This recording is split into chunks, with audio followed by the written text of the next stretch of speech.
Fala pessoal, mais uma vez aqui direto da redação para te contar alguns destaques do nosso portal itatiaia.com.br/esportes. Começando com notícia triste, o mundo do futebol lamenta a morte de Palhinha. Aos 73 anos, o ex-jogador estava internado em Belo Horizonte por conta de uma infecção. Ele foi ídolo no Cruzeiro e no Corinthians, além de ter jogado também no Atlético, América, Santos e Vasco e outros trabalhos ainda como treinador. O Palhinha foi artilheiro da equipe celeste no primeiro título da Libertadores, em 76. Em 80, fez parte de um dos melhores times da história do Atlético, vice-campeão brasileiro.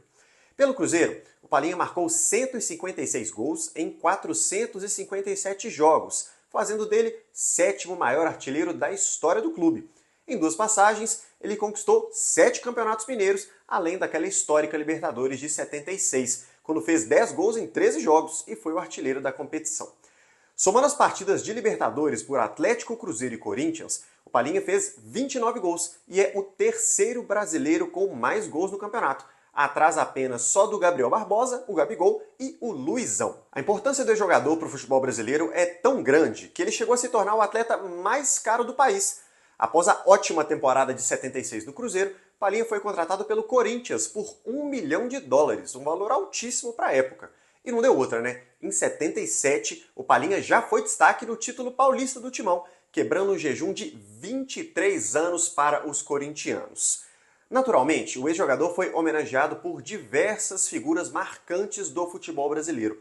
Uma delas foi o Tostão, outro grande ídolo do Cruzeiro e que também foi campeão da América lá em 76. Vamos acompanhar o que ele disse sobre o ex-companheiro de Cruzeiro. Tenho ótimas lembranças do Palhinha. Tive uma convivência rápida com ele, mas inesquecível, pela sua alegria, pela sua maneira solidária de ser e tudo.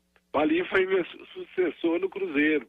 Quando eu saí do Cruzeiro, ele chegou, já estava no juvenil, tive contato com ele, mas aí ele cresceu no Cruzeiro e se tornou um jogador excepcional, todo mundo sabe. Importante, um dos grandes jogadores da história do Cruzeiro.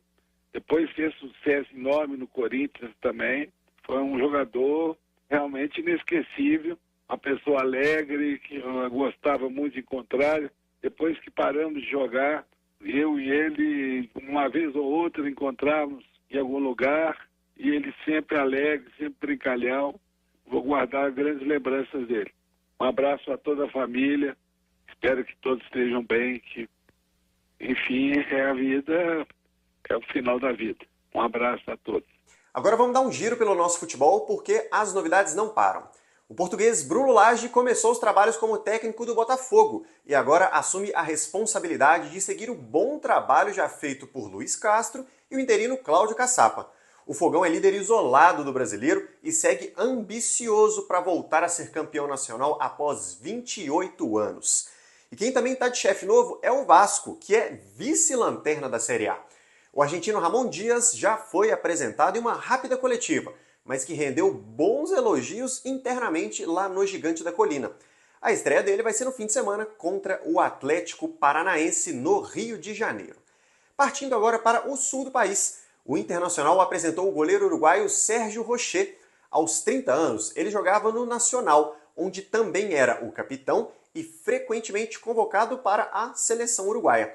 O Rocher foi um dos convocados, inclusive, para a Copa do Mundo do Catar, agora no fim de 2022, e chega a Porto Alegre para brigar pela titularidade com o John, que vive um excelente momento na temporada 2023. Para a gente encerrar esse giro de notícias, foram sorteados os mandos de campo das semifinais da Copa do Brasil. De um lado, a gente vai ter Flamengo e Grêmio, com o rubro-negro decidindo a classificação em casa.